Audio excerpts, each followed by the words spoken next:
Assalamualaikum warahmatullahi wabarakatuh. Bertemu lagi dengan Pak Guru pada mata pelajaran Akidah dengan tema iman kepada kitab-kitab Allah.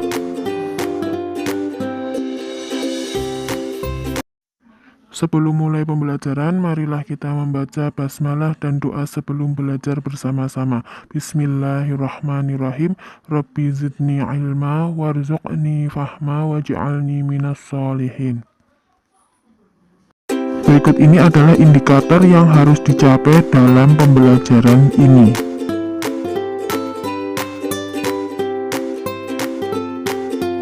Silakan anak-anak untuk menyimak video pembelajaran berikut ini.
Terima kasih sudah menyimak video pembelajaran ini.